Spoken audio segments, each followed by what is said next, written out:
Thank you, Mr. Speaker. From the onset, I want to empathize and sympathize with many Kenyans and police officers who have lost their lives over anarchy that we witnessed yesterday in the Republic of Kenya. Mr. Speaker, I'm also happy that most of our colleagues, including yourself, escaped unearthed. So, Speaker, extra times needs extra measures. While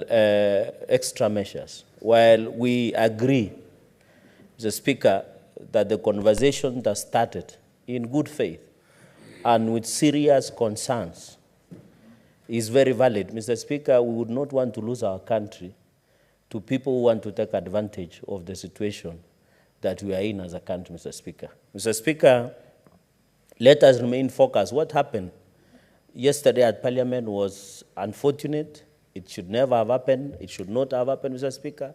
I remember one of my colleagues a few weeks ago, we didn't question the security systems within Parliament, and it is good the Commissioner of PAC is here, Senator Okongo Omugeni. Through you, Mr. Speaker, I wish Senator Okongo Omugeni would be listening. When we questioned, Mr. Speaker, even at the opening of the Bunge Towers, we were told there are 3 layers of security within Bunge Square. But yesterday, people had to run through ambulances, Mr. Speaker. People had to sleep in ambulances like cops, Mr. Speaker, which was very unfortunate. But when we questioned the security of Parliament the last 3 weeks ago or 1 month, we were being told we were being populist. Some of us were being threatened to be taken to powers and privileges for speaking out. And I said on this floor of the House, Mr. Speaker, that if we cannot speak for ourselves, who will speak for us? Yesterday, the people came, invaded, Mr. Speaker, the Parliament, which has never happened in the history of this republic. So, Speaker, I shudder to think that if those young men and women would have accessed Parliament when we are in session, Mr. Speaker, they would not care who you are. I saw some of my colleagues, respectively from the minority, trying to escape through the bypass.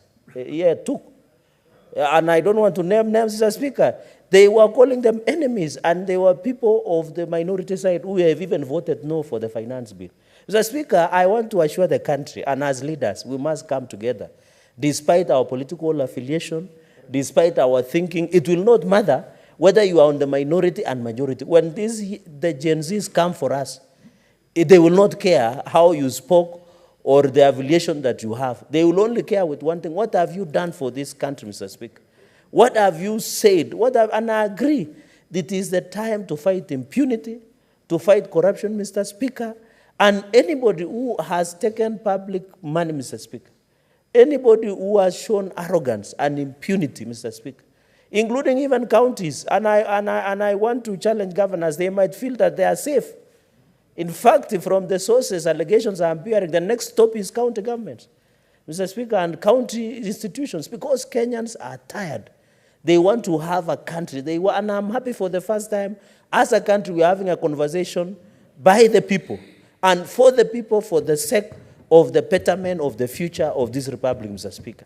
Mr. Speaker, thirdly, Mr. Speaker, I tend to disagree with the majority and minority leader.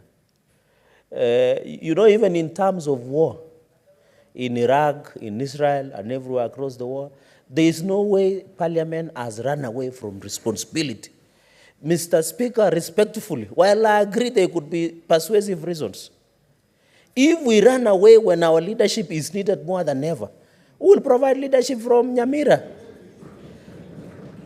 Bishop, who will provide leadership when we are all a coward and being in our underbeds, somewhere in Nyamira, somewhere in Narok, Mr. Speaker, somewhere in Kapsabet, Mr. Speaker? This is the right time we should be sitting as Parliament and be part of the conversation on what the young people are raising. If they need imagine if young people tomorrow, Mr. Speaker, said in their proposal, we need policy and legislative intervention. Where will we be? We will be somewhere taking care of cows in Narok, or somewhere in Luanda where the market is in disarray, Mr. Speaker. Mr. Speaker, let us avoid this being emotional. I know there is wisdom on adjournment. But, Mr. Speaker, since the chamber is somehow functional, and I've seen, on a lighter note, Mr. Speaker, some of us have been having reservations of food. I saw the Gen Z saying the chef of Bunge should look at the recipe. They are putting too much pili-pili. But, Mr. Speaker, even the functionality of our hospitality sources around are still functional up to 80%. Even, and I know, although our staff also were affected, and we are with them in prayers and in thoughts. I know some of them were attacked in their offices, but we are praying with them through the clerk. But we are happy that they can get that courage. This is when leadership is needed. Mr. Speaker, if everybody closes, imagine judiciary today adjourns for 1 month, and you have had the Chief Justice saying we can even do extra hours in case there are people being brought to court. Judiciary has even said, let us sit beyond normal times. Mr. Speaker, executive is working beyond the normal time. Now Parliament, where we are the representatives of the people, Senator Ledama, where we are the representative of the people, are now going home to hide. And you know, it is unfair for the country. When the judiciary provides leadership, the executive provides, as Parliament, where we are the people represented, we should even be sitting beyond times to burn the midnight oil, Mr. Speaker, and be part of the people who will resolve the crisis, Mr. Speaker. I think we need to be serious, Mr. Speaker. I know there were, and I want to appeal, you know, under Article 37, every person has a right to demonstrate. But we want also to ask the people who demonstrate also to do it peacefully and within the confines of the rule of law. And also we want to ask the security agencies within the country to also have proper intelligence. And this calls to question the role of National Intelligence Service, Mr. Speaker. If the new Parliament would be under siege, the number of police and the organization of security structure, including the barricade and many others, Mr. Speaker, they should have ensured that they would have planned properly, Mr. Speaker, so that we would not have witnessed situations where Parliament would be invaded, where it would be disregarded, Mr. Speaker. In some democracies, it shows that we have lost legitimacy of the people, Mr. Speaker, despite that we were elected. Where you, and therefore, the security apparatus within the country should also be on lookout. While we empathize and sympathize with the police, Mr. Speaker, I've seen a police officer who lost their hands the other day, admitted. And we empathize, and one has lost a life the other day, I think yesterday night in Kuturai. A number have been injured across the country. While we empathize and sympathize with the police, we ask the police command also and security agencies to be well organized so that in future, even if criminals want to infiltrate, Mr. Speaker, in these peaceful demonstrations, they can be isolated and dealt with. Let the criminals be dealt with as per the law and within the law, Mr. Speaker. And therefore, I really want to plead as a country and as a Parliament. This is the moment we need to provide leadership. I am told, Mr. Speaker, as Winston Churchill said, the person who matters is the person in the ring that has sweat and blood in trying and resolving crisis, Mr. Speaker.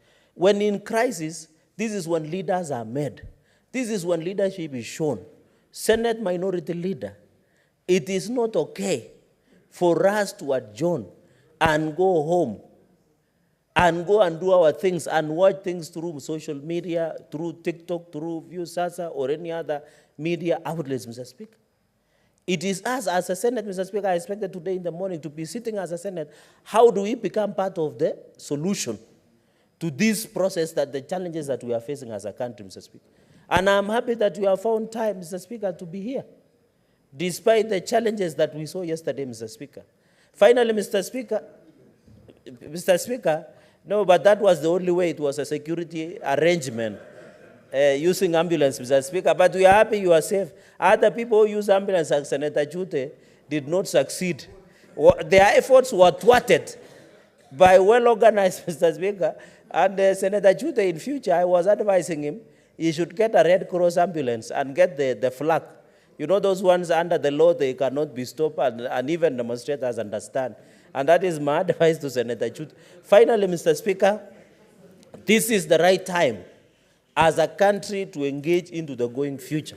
We should stop name calling. We should call for peace. We should resolve, Mr. Speaker, and ensure we remain steady focused. This country belongs to all of us, Mr. Speaker. When the country goes down, it does not matter whether you are seated on minority or majority. As a country, we must come together and resolve going into the future. With those very many remarks, Mr. Speaker, I oppose 101% against the adjournment motion. Let Parliament sit and provide leadership to the country and assist in moving the country forward. I thank you, Mr. Speaker. Mr. Speaker. Senator Ledama, then Senator Kathy for gender.